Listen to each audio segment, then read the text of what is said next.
여러분, 현재 주택시장이 혼란스럽고 두려우십니까? 이 영상으로 한방에 해결해 드리겠습니다. 구독, 좋아요 눌러주세요.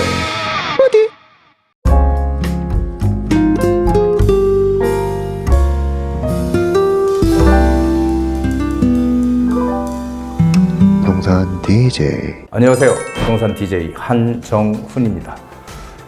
자, 이제 따뜻한 봄날이 찾아오고 있습니다. 이제 조금 있으면 곧 여름이 될 것 같아요. 제가 오늘 처음으로 반팔을 입었는데요. 여러분들 날씨 상당히 덥죠? 이제 여름을 우리 본격적으로 준비해야 될 그런 시기입니다. 자, 지금 재테크 시장도 역시 마찬가지예요. 지금 뭔가 봄이 오는 건지 아니면 다시 겨울로 가는 건지 지금 좀 아리숭한 그런 시장입니다. 여러분들 무엇이 두렵습니까? 제가 오늘 그 두려운 걸 한 번에 풀어드리는 시간 준비하겠습니다. 자, 지금 시장은 과도기 주택시장이라고 저는 얘기를 합니다. 갑작스럽게 여러 가지 사건들이 발생하면서 지금 과도기적인 그런 성격을 가지고 있는 주택시장인데 여러분들 무엇이 두렵습니까? 자, 이런 주제로 준비를 했습니다. 자, 먼저 세미나 공지합니다. 4월 30일, 4월의 마지막 날이네요. 4월 30일 수요일.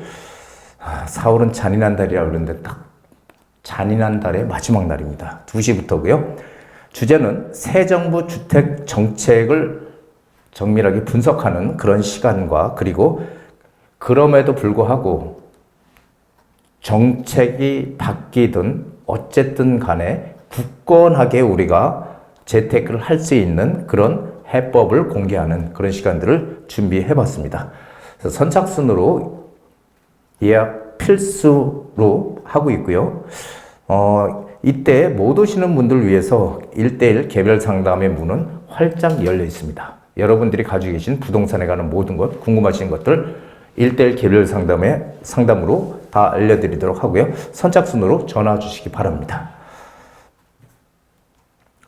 자, 토지 거래 허가 구역이 해제가 됐다가 한 달 좀 넘어서 다시 재지정이 됐죠. 근데 재지정된 게 문제가 아니고 오히려 범위를 넓혀서 확대 지정을 한 거죠. 강남 서초, 이 강남 상구와 그 다음에 용산구의 그 아파트 단지 일부 단지들을 대상으로 했던 걸 전 아파트로 확대 지정을 했습니다. 그러면서 가격이 급격하게 올라가던 가격들이 지금 어떻게 해요? 거래량이 감소하면서 지금 뭔가 관망세로 접어들었다 이런 얘기들을 지금 많이 하고 있죠. 자, 그런데 지금 3월 거래량, 2월 달부터 거래량이 지금 상당히 많이 오르기 시작하면서 3월 달 거래량은 만 건을 조금 넘어갈 거로 지금 예측을 저는 하고 있습니다. 그런데 문제는 4월 거래량이 문제입니다. 지금 이런 토지거래 허가 확대 지정 이 영향이 4월 거래량에 미치게 될 것이기 때문입니다. 그래서 4월 거래량은 3월 달 거래량의 절반 가까이 약 5천 건 안팎으로 줄어들 것으로 예상이 되고 있습니다. 자, 그래서 그렇다면 이거 큰일 아니냐? 갑자기 거래량이 뚝 떨어지니까 이렇게 돼 있는데요. 그런데 지금 문제는 토지거래 허가제로 묶여있는 지역뿐이 아니고 그 영향을 받아서 묶여있지 않은 매매시장까지도 지금 영향을 주고 있다는 거죠. 그래서 현재 매수세는 관망세를 유지하고 있다. 지금 제가 항상 시장의 흐름이 상승 흐름이냐 하락 흐름이냐 이걸 봐야 된다 이런 얘기를 많이 드렸는데요. 지금은 상승 흐름에서 일단 관망하는 그런 지금 상황으로 가고 있다. 이렇게 시장을 한번 정리를 해드릴게요. 그리고 자, 시장의 불확실성이 지금 되게 높아서 시장이 위축되고 있다. 이런 기사들이 지금 나오고 있습니다. 시장의 불확실성이 굉장히 높대요. 근데 과연 이게 맞는 얘기일까요? 자, 이런 얘기입니다. 트럼프발 관세 전쟁, 대선 정국 등으로 시장의 불확실성이 커져서 이 불확실성으로 인해서 매수 심리가 악화가 돼서 지금 거래량도 줄어들고 사람들이 움직이지 않고 있다. 지금 이런 얘기입니다. 그러나 제가 판단하는 건 이런 게 아니에요. 우리가 재테크의 가장 큰 적은 불확실성이 맞습니다. 이 불확실성이 해소가 돼야 사람들이 뭔가 움직이려고 하는 심리적인 요소가 상당히 강하거든요. 근데 지금 이 불확실성이 커져서 지금 심리가 악화되어 있는 건 아니에요. 불확실성은 대부분 해소가 된 겁니다. 왜? 트럼프발 관세 전쟁 같은 경우도 지금 일단 관세를 뭐 20% 하겠다. 그리고 지금 90일간 지금 유예시켜 놨죠. 그래서 어쨌든 트럼프가 관세를 어느 정도 매길 것이라는 그런 것들은 이미 다 나와 있는 거예요. 그리고 대선 전국도 지금 마찬가지고요. 사실은 아직까지 결정만 안 됐을 뿐이지 실질적으로 다 우리의 어떻게 해요? 예측이 가능하다는 거예요. 그렇죠. 예측이 가능한. 그 예측이 가능한 변수는요, 더 이상 변수가 아니에요. 이건 뭐예요? 변수가 아니고 상수입니다. 상수. 그래서 사실은 이 언론에서 나왔듯이 이 불확실성이 지금 커졌다? 천만의 말씀이에요. 우리 예전에 이런 얘기 제가 드렸죠. 3년 전에 미국이 기준금리를 막 올렸을 때, 그때가 바로 불확실성이 사라지지 않고 있던 시기입니다. 왜? 이게 도대체 언제까지 올릴지, 그리고 언제부터, 이게 뭐가 방향을 잡을 수가 없어요. 그렇죠? 계속 올릴 건지. 그런데 어느 순간 갑자기 미국이 기준금리를 내릴 거라는 보도가 나오기 시작했죠. 그렇죠? 미국이 기준금리를 내릴 거다. 방향성이 정해진 거예요. 그래서 이제는 언제가 될지 모르지만 금리가 내리는 건 기정사실이다. 우리 이렇게 받아들였잖아요. 그렇기 때문에 그때부터 다시 매수 심리가 살아나기 시작한 거죠. 그래서 제가 말씀드리고 싶은 거는 이미 예측이 가능한 변수는 더 이상 변수가 아니에요. 그 불확실성이 아니란 얘기를 꼭 드리고 싶습니다. 그래서 이런 것들을 우리가 냉정하게 판단을 해봐야 된다는 거예요. 자, 토지거래 허가제 재지정 이후 집값이 하락할 것이다 라고 지금 예측들을 하고 있는데 천만의 말씀입니다. 토지거래 허가제 재지정 아파트값 하락 절대 기대하지 마십시오. 지금 현재 시장 상황은요, 지금 숨고르기 상태로 지금 거래가 안 되고 있는 거지, 가격이 뭐 급격하게 떨어진다 이런 거 없습니다. 거래량이 줄어든 것 뿐이죠. 지금 역전세 이제 끝났습니다. 올해 1월 달에 역전세 끝나고 전세값은 계속 지금 오르고 있습니다. 그래서 이 뭐 토지거래 허가구역에 집을 가지고 있는 사람들이나 아니면 뭐 다른 지역에 가지고 있는 사람들이라도 굳이 급하게 매도할 이유는 없다는 겁니다. 그리고 강남 아파트의 그 물량이 지금 감소를 했는데요. 왜냐하면 토지거래 허가제 재지정 이후 매매 물량이 20% 이상 감소했다고 해요. 그래서 이게 물량은 자꾸 감소를 하고, 그리고 실제로 조금 시장 상황만 좋아지면 투자를 하겠다는 사람들은 많습니다. 단지 지금 여러 가지로 아직까지 토지거래 허가구역이 풀리면서 가격이 급상승을 했기 때문에 지금 숨고르기 상태로 지금 가고 있다는 거죠. 자, 이렇게 되니까 역전세가 끝나고 전세값이 올랐다는 거예요. 올해 계속 전세값이 10% 이상 올랐습니다. 지난해에 비해서. 자, 그러다 보니까 올 하반기로 가면은 오히려 전세난이 생길 가능성이 크다라고 제가 항상 말씀드렸죠. 자, 항상 우리가 부동산 시장을 볼 때는 나무만 보지 말고 숲을 봐야 됩니다. 나무만 보면 전체 그림이 어떻게 생겼는지를 모르잖아요. 그 나무만 보기 때문에. 그러니까 큰 그림을 보고서 우리가 재테크도 해야 된다는 얘기예요. 자, 4월달 거래량은 절반 가까이 줄어들 거라고 제가 말씀을 드렸죠. 하지만 우리가 주목해 봐야 될 게 5월 거래량입니다. 5월 거래량. 이 5월달 거래량을 우리가 주목해 봐야 된다는 겁니다. 5월달에 제가 판단하는 거래량은 반등할 것으로 저는 예측을 하고 있습니다. 자, 5월달에 거래량이 늘어나게 되면은 매도 우위 시장으로 전환이 될 겁니다. 다시 집주인들이 목에 힘을 주는 이제 그런 시장으로 전환이 될 거다. 자, 전세가 지속적으로 오르고 있다는 것도 우리가 반드시 기억해서 하반기부터 전세난이 올 가능성이 상당히 크다. 이런 거 우리 기억을 반드시 하고 있어야 돼요. 지금 시장이 하락하는 시장이 아니라는 겁니다. 이것을 우리가 인지를 하고 있어야지, 그렇지 않게 되면은 시중에 나오는 그런 신문기사나 이런 것들에 의해서 흔들릴 가능성이 상당히 커요. 제가 올해도 그렇고 지지난해 1월 달에 변곡점이 생겼다. 지금 투자를 해야 된다고 얘기했을 때 과연 투자하는 분들이 얼마나 됐을까요? 신문이나 이 언론에서는 아니라고 했잖아요. 하지만 지나와서 보니까 1월 달에 역시 변곡점이 생겨서 가격이 오르기 시작했다는 겁니다. 그래서 항상 부동산은 타이밍 싸움이다 이런 얘기를 하는데 정말 맞죠. 자, 지금은 상승장이라는 확신을 우리는 가져야 됩니다. 상승장인지 하락장인지를 보게 되면은 악재의 크기가 큰지 호재의 크기가 큰지를 봐야 되는데요. 소위 시장에 우리가 몇 년 전부터 얘기했던 그런 악재들, 뭐 미분양 PF 문제, 그렇죠? 경기 침체, 뭐 이런 얘기들, 역전세, 이런 것들은 지금 더 이상 얘기 안 하잖아요. 그렇죠? 그렇다면은 호재는 뭘까요? 금리 인하죠. 금리 인하. 금리 인하는 이게 왜 호재가 되냐면은 금리 인하의 효과는요. 이 금리 인하의 효과는 단기간에 나타나지는 않아요. 하지만 시간이 지나면서 계속 시장 전반에 걸쳐서 주택시장에 영향을 크게 미치는 게 금리 인하 효과입니다. 그런데 여기서 중요한 거는 금리가 다음 달에 내리는지 다다음 달에 내리는지 이게 중요한 게 아니라니까요. 우리가 뭐를 알면 돼요? 금리는 계속 내려가는 쪽으로 간다라는 거예요. 이게 방향성이거든요. 이 방향성이 확실해지게 되면 불확실성은 사라지는 거예요. 그래서 금리 인하는 결국 계속 될 것이고요. 지금 미국도 마찬가지죠. 트럼프 대통령이 계속 연준을 압박하고 있죠. 금리 내려라, 내려라. 안 내리면 옷 벗어라. 이렇게 지금 하고 있습니다. 지금. 그래서 금리는 내리는 거는 뭐 당연하지만 언제 내릴지는 모르죠. 그렇죠. 하지만 방향성은 어떻게 돼요? 내리는 쪽으로. 그래서 금리 인하 효과, 그리고 실질적으로 부동산 시장에, 이 주택 시장에 가장 크게 영향을 미치는 게 공급이거든요. 공급. 수요와 공급인데 수요는 항상 존재하지만 수요가 많은데 공급이 작으면 가격은 오르잖아요. 그래서 이 공급이 지금 서울, 경기 이런 곳들, 특히 서울은 공급 부족에 시달리고 있다는 얘기입니다. 특히 내년도에는 공급 절벽에 가까울 정도로 지금 공급이 없다라는 거죠. 이게 가장 큰 문제입니다. 그래서 정부 정책, 현 여당에서 대통령을 내든 야당에서 대통령을 내든 간에 한 가지 공통점이 있습니다. 그게 뭐냐면은 바로 공급이에요.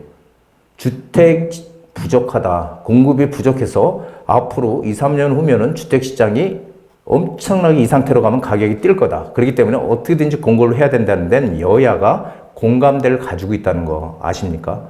그래서 이 공급 늘리기는 지속이 될 것이다라는 거예요. 근데 공급은 쉽게 늘어나지 않죠.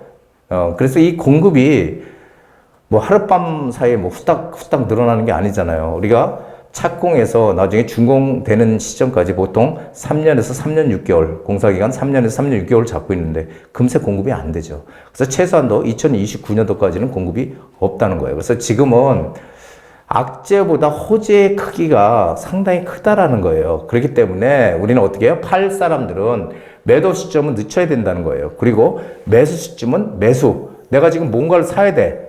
투자를 해야 돼. 하면 바로 해야 돼요. 더 이상 늦추면 안 됩니다. 내 집을 장만하던 내가 재테크를 하든 간에 다시 또 집을 한 채를 사든 간에 절대 늦추면 늦출수록 결국 가격만 오른다라고 저는 생각을 하기 때문에 어쨌든 빨리 움직이셔라 이렇게 얘기를 드리는 겁니다. 자, 부동산 재테크로 돈을 벌기 위해서 반드시 우리가 알아야 될 거. 첫 번째, 제가 항상 말씀드리지만 정부 정책 방향이 지금 어디로 가고 있느냐. 여기에 일단 커다란 그림을 그릴 수 있는 해답이 있다는 거죠. 자, 공급 부족으로 인한 집값 급등 막기 위한 공급 확대 정책. 공급 확대 정책의 가장 큰 축이 재개발과 재건축이잖아요. 그렇죠? 왜냐하면은 빈 땅이 없기 때문에 낡은 거 부숴서 새 집을 짓는 유일한 방법이 재개발과 재건축이에요. 그래서 도심에서 공급을 늘릴 수 있는 유일한 방법이 바로 이 재개발과 재건축이라는 겁니다. 자, 그런데 여기서 한 가지, 수많은 재개발, 재건축 지금 지정은 엄청나게 많이 해놨잖아요. 그렇죠? 그런데 수많은 재개발, 재건축 지역 중에 우리는 과연 어떤 것을 선택해야 될까? 이것이 지금 가장 큰 관건입니다. 하긴 해야 되는 게 맞는데 무조건 한다고 해서 돈을 벌 수 있냐? 그것은 아니라는 거죠. 자, 재개발 투자는 작은 돈으로 목돈을 만드는 유일한 방법이라고 저는 생각을 해요. 물론 어떤 분들은 뭐 코인에 투자를 하는 분도 있고 주식에 투자하는 분도 있고 채권 투자하는 분도 있을 겁니다. 아니면 은행에다 돈을 넣는. 근데 은행에다가 돈을 넣는 건 정말 저는 바보짓이라고 항상 말씀드리거든요. 인플레이션이 지속돼서 물가가 오르고 돈의 가치가 하락하는 이런 시점에 은행에 돈을 넣어놓고 이자 몇 푼 받는다? 이거는 정말 잘못된 그 판단이다라는 거죠. 자, 재개발 투자는 적은 돈으로 목돈 만드는 유일한 방법인데 그럼 재건축은 어떠냐? 재건축도 역시 적은 돈으로 목돈 만들 수 있어요. 그리고 옛날에 있었어요. 하지만 지금도 있습니다. 그런데 중요한 거는요. 지금 재건축 투자를 하기 위해서는 돈이 현금이 너무 많이 들어가요. 최소한 10억 이상의 돈이 전세를 끼고 사더라도 들어가야 된다는 거예요. 그랬더니 어떤 분이 이런 얘기 하죠. 아니 무슨 소리예요. 저기 외곽에 가면은 그렇게 안 주고도 충분히 살 수 있어요. 매덕만 있으면 전세 끼고. 이렇게 얘기하는 분들이 있거든요. 그런데 저는 그런 곳은 사면 안 된다고 얘기를 하죠. 왜?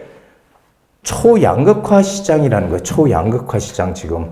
제가 항상 제 강의에서 말씀드렸듯이 초양극화는 완전히 시장이 오르는 곳과 오르지 않는 곳으로 바뀐다는 거예요. 서울도 역시 마찬가지고 부산도 마찬가지고 대구도 마찬가지입니다. 사람들이 선호하는 곳은 오를 거고요. 사람들이 선호하지 않는 것은 안 올라. 한 도시에서도 이렇게 양극화가 커지는 거예요. 서울도 마찬가지예요. 그래서 서울도 오르는 곳과 오르지 않는 곳으로 점점 양극화가 커질 것이다. 그렇게 되면은 예전에는 중심이 오르면 외곽도 올랐어요. 중심이 오르면 이 중심권이 오르면 중심권이 가격이 오르면 외곽도 따라서 올랐어요. 그런데 이제는 양극화 시장이기 때문에 이렇게 안 된다는 거예요. 외곽에 재건축 아파트를 사게 되면 돈은 적게 들지만 이런 데는 개발이 재건축이 제대로 진행이 될지도 의문이고요. 그리고 재건축이 된다고 하더라도 우리가 얻을 수 있는 이익의 크기 크지 않다는 겁니다. 그렇기 때문에 만약에 재건축을 투자하려면 무조건 강남 3구라든지 용산구, 그 다음에 마포구, 성동구 이런 쪽으로 들어가야 돼요. 사람들이 무조건 선호하는데 그러려면 돈이 상당히 많이 들어가요. 그게 초양극화 시장 때문인데 그런데 재개발은요. 작은 돈으로 아직까지 소위 중심권이라고 하는 중심 권역 이런 권역을 우리가 현금 2, 3억을 가지고도 충분히 들어갈 수 있는 곳들이 아직 있다는 겁니다.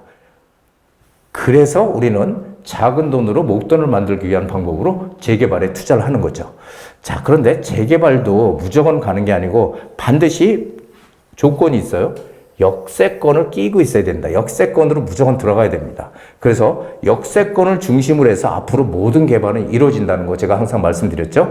그렇기 때문에 역세권 개발이 진행되는 곳에 들어가야 된다. 역세권으로 들어가야 된다는 거는 여러 가지 의미를 가지고 있지만 모든 개발이 역세권을 중심으로 해서 이루어지지만 역세권을 중심으로 해서 이루어진다는 의미는 역세권의 용적률을 높여서 용적률을 최소한 500% 이상 줘서 어떻게 해요? 고밀도로 개발을 하면서 이익의 크기가 훨씬 커진다는 거예요.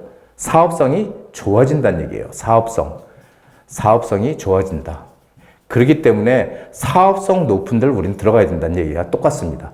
자, 역세권 개발은 세 개로 일단 크게 나눌 수가 있어요. 역세권 시프트, 역세권 활성화 사업, 민간 도심 복합 개발. 이건 올해 나온 거죠.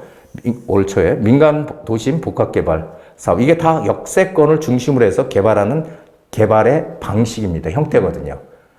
자, 그래서 우리는 무조건 이 재개발 투자에 작은 금액으로 재개발 투자를 하되 역세권을 중심으로 들어가야 된다. 그래서 이것을 우리가 명심할 수 있다면 무조건 우리가 투자해서 이익을 낼 수 있다라고 저는 확신을 합니다. 자, 재개발 재건축에서 가장 중요한 건 뭐예요? 여기 나와 있죠. 사업성입니다. 사업성. 제가 누누이 요즘 얘기를 많이 하고 있는 예전에는 입지 가치가 부동산의 가치였어. 입지 가치가 부동산의 가치고 입지 가치가 부동산의 가치라는 거는 시간이 지나도 너무너무 명확합니다. 하지만 지금 입지 가치보다 더 중요한 게 뭐예요? 더 큰 게 사업성이에요. 입지 가치가 좋더라도 사업성이 낮으면 개발이 진행이 안 될 가능성이 상당히 높습니다. 왜냐하면은 건설 회사들도 이익이 나야지 공사를 할 거 아니에요. 그런데 사업성이 없는 데들은 아무리 유명 지역이라고 하더라도 이익이 안 나는데 들어가요? 안 들어갑니다. 반대로 얘기하면 조금 외곽일지라도 사업성이 많이 좋아서 사업성이 크게 나온다면 건설 회사들이 이익을 크게 얻을 수 있다면 그런 지역 투자를 해야 될까요? 말아야 될까요? 해야죠.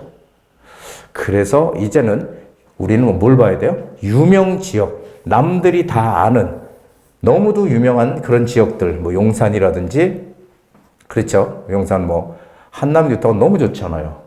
지금 못 들어가지만 가격이 너무 비싸고 그리고 지금 이제 관리 처분이 떨어졌기 때문에 이제 못 들어갑니다. 그래서 유명 지역이 아닌 앞으로 유명 지역이 될 유망 지역으로 우리는 투자를 해야 되는 거예요.